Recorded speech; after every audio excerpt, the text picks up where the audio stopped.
Wij zijn nog weer de laatste boodschap in de Rie van Boodschap op in een kruindaam, waar we kijken naar het thema van aanbetung in ons leven. En wist je dat het dien Charper en dien Charper zijn gemerkt zum Gott aanbeten? Wenn Zutung nach am Himmel wären, haben wir noch nicht nur die Erde geschmieden, dann hat Gott Zutung gemerkt, zum die Anbetung leider sein an Himmel.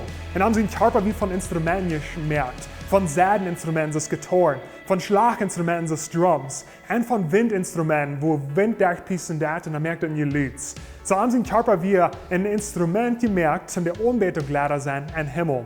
En Stalt vangt een zoetung aan je komen. En hij vangt aan te denken, wat van God niet wil aanbeden? Wat van echt de herste wil zijn in de hemel? So God schmidt zoetung naar de Erde. En hier is geen meer aanbetung leider in de hemel. So God entscheidt zich, Menschen te merken. Wat we kunnen aanbeten. Aber nicht bloß dort, hij wil ons een vrije Wahl geven. Dat we kunnen ons entweder wählen, dass wir wollen Gott aanbeten en hem hängen rangehen. Oder dass wir wollen de Welt aanbeten en de Welt hängen rangehen. En onze Körper zijn ook van de drie soorten instrumenten gemerkt. Wir haben auch Säden in uns Holz, das was wir können vertrauen.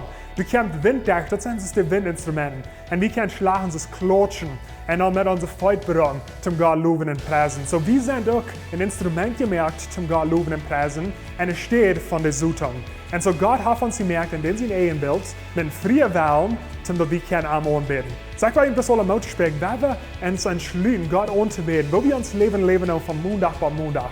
Nicht bloß am Sonntag, aber wo wir sind, wenn wir bei unserer Arbeit sind, manche unsere Freunde sind, manche unsere Familie sind.